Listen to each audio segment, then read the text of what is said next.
नमस्कार दोस्तों, मेरा नाम अर्जुन। अगर मैं आपसे कहूं कि सन 1945 के प्लेन क्रैश में बोस मरे ही नहीं थे, या फिर मैं आपसे कहूं कि प्लेन क्रैश की बात तो दूर, उस दिन कोई प्लेन उड़ा ही नहीं था, तो शायद आप मेरी इस बात पर यकीन नहीं करेंगे। लेकिन एक फेमस राइटर अनुज धार की किताब में इंडियन बिगेस्ट कवर अप, जिसमें हमें नेताजी के मौत से जुड़ी बहुत सी ऐसी बातों के बारे में बताया गया है जिनको सुनकर आपको भी अपने कानों पर यकीन नहीं होगा। आज की इस वीडियो में हम Indian history one of the most controversial topic की डिस्कस करने जा रहे हैं कि आखिर 1945 के उस दिन बोस के साथ क्या हुआ था, क्यों नेताजी की बॉडी को इंडिया में नहीं भेजा गया था, क्यों उनका अंतिम संस्कार जापान में ही कर दिया गया था। क्या ये बातें इस ओर इशारा करती हैं कि सच में नेताजी उस प्लेन क्रैश में मरे ही नहीं थे? जानेंगे आज की इस वीडियो में। वीडियो शुरू करने से पहले अगर आप मेरे चैनल पर नए हैं तो मेरे चैनल को प्लीज सब्सक्राइब कर लीजिए और लाइक कर दीजिए, ताकि ऐसी मोर इन्फॉर्मेशन की वीडियो आप तक तुरंत पहुंच सके। तो चलिए शुरू करते हैं वीडियो को। साल 1945 में जब नेताजी के प्लेन ने टोक्यो से उड़ान भरी थी, लेकिन उड़ान के कुछ समय बाद ही उनका प्लेन क्रैश हो जाता है। उस प्लेन के क्रैश होने से नेताजी की मृत्यु हो जाती है। ये वही कहानी है जो आज तक मैंने, आपने और हम सब ने सुनी है। लेकिन सवाल ये उठता है कि अगर सच में नेताजी की मौत उस प्लेन क्रैश से हुई थी, तो आखिर क्यों किसी ने आज तक उनकी बॉडी को नहीं देखा है,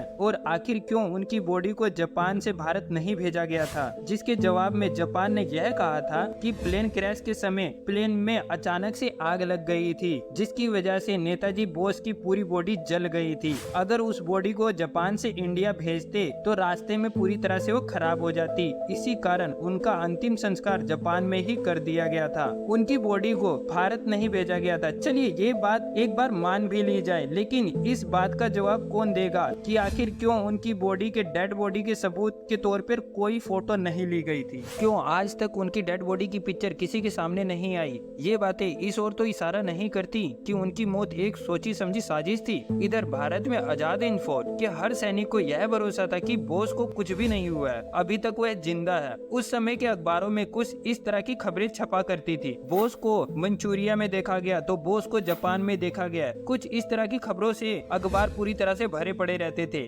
इसी कड़ी के बीच में एक आखिरी न्यूज छपती है जिसमें बताया गया कि बोस को रसिया में देखा गया है, और उसके बाद नेताजी का कोई भी खबर नहीं आया। सन 1947 में भारत को आजादी मिल गई, लेकिन इस कहानी का असली मोड़ तो अभी आना बाकी था। इस कहानी का असली मोड़ तब आता है जब आजादी के 20 साल बाद भारत के उस समय के prime minister Lal Bahadur Shastri Tashkent के दौरे पर जाते हैं। ताशकंद, जो कि उस समय रसिया का हिस्सा हुआ करता था, उस समय अचानक पूरी तरह से पिट लाल बहादुर शास्त्री जी की मिस्टीरियस तरीके से मौत हो जाती है। वो भी उस समय जब वो शाम के समय अपने कमरे में आराम कर रहे होते हैं। इंडियन ऑफिशियल रिकॉर्ड की अगर माने तो उनकी मौत दिल का दौरा पड़ने की वजह से हुई थी। क्या अगर मैं कहूँ कि उनकी मौत की सच्चाई कुछ और है, कि लाल बहादुर शास्त्री की मौत के पीछे दिल का दौरा पड़ने का कारण नहीं था, बल्कि सच तो यह है कि उनको जहर देकर मार दिया गया था। ये मैं यूं ही नहीं बोल रहा हूँ। रसिया की खुफिया एजेंसी ABJ ने खुद खुलासा किया है कि शास्त्री जी की मौत जहर की वजह से नहीं हुई थी। यहाँ तक भारत में जब उनकी बॉडी को उनकी माँ ने देखा तो वो भी बोली कि मेरे बेटे को जहर दिया गया है, क्योंकि उनकी उंगलियां और एड़ी नीली पड़ी हुई थी, जो कि एक ऐसा नहीं देखा जाता है। इस तरह की मौत उसी इंसान की होती है जिसको जहर दिया जाता है, उसकी बॉडी नीली पड़ जाती है। आखिर इस बात के पीछे की सच्चाई क्या है कि शास्त्री जी की मौत किस तरह से हुई थी? इस सवाल पर भी प्रॉपर जवाब आज तक कोई नहीं आया है, और न ही किसी को इसके बारे में पता है। पर एक बात जो आप सबको सोचने पर मजबूर कर देगा, 1967 में ताशकंद के उस दौरे के दौरान नेताजी सुभाष चंद्र बोस भी वहां मौजूद थे।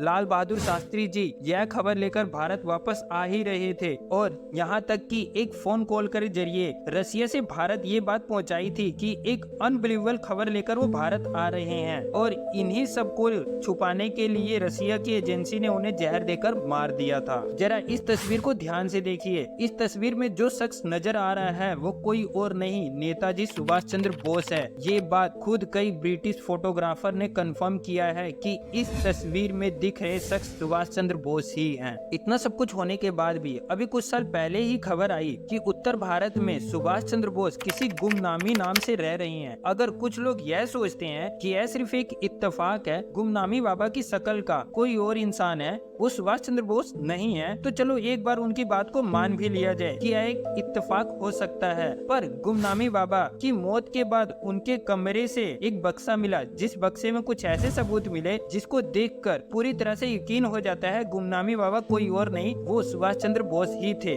गुमनामी बाबा के कमरे से बोस के फैमिली फोटोग्राफर का मिलना, उनके टाइपराइटर का मिलना, ये सब सारी चीजें वहाँ से बरामद हुई, जो इस बात की ओर इशारा करती हैं कि गुमनामी बाबा कोई और नहीं, खुद सुभाष चंद्र बोस ही थे। यहाँ तक कि 1945 में बोस की प्लेन क्रैश घटना के बावजूद 20 साल बाद भी बोस की फैमिली और उनके आस पड़ोस पर सब पर कड़ी नजर रखी गई, क्योंकि हर किसी को यह यकीन था कि बोस अभी भी जिंदा है। ब्रिटिश सरकार के लिए बहुत बड़ा खतरा बनकर सामने खड़े थे, जिसे ब्रिटिश सरकार को हर हालत में मिटाना था। उनकी पॉपुलैरिटी दिन प्रतिदिन बढ़ते जा रही थी। युवा उनके लिए एक इशारे पर जान लेने और देने के लिए तैयार थे। बोस का कहना था, आजादी मांग कर नहीं, छीन कर जीती जाती है। उन्होंने गांधी जी की अहिंसा का प्रिंसिपल कभी नहीं अपनाया था। उनका कहना था, उस समय हर देश अंग्रेज से लड़कर आजादी को ले रहा है, तो भारत उनको क्यों इंटरेस्ट सर्व कर रहा है। इसके लिए उन्होंने 1942 में एक आजाद हिंद फौज का गठन किया था। यहाँ तक कि जनगण मन को भी उन्होंने मॉडिफाई करके सब सुख चैन की बरखा बरसे कर दिया था। वर्ल्ड वॉर 2 के वॉर प्रिजनर्स को छुड़ाने के लिए जर्मन के चांसलर एडोल्फ हिटलर से वो मुलाकात करते हैं और आजाद हिंद फौज के निर्माण में उसका सपोर्ट मांगते हैं। वर्ल्ड वॉर 2 में भारतीय सैनिक अंग्रेजों की तरफ से लड़े थे।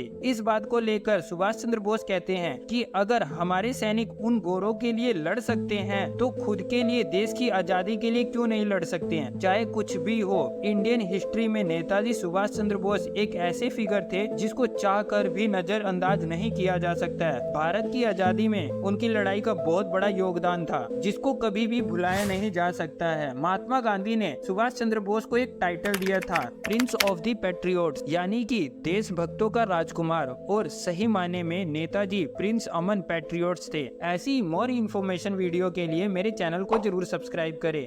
Thank you so much.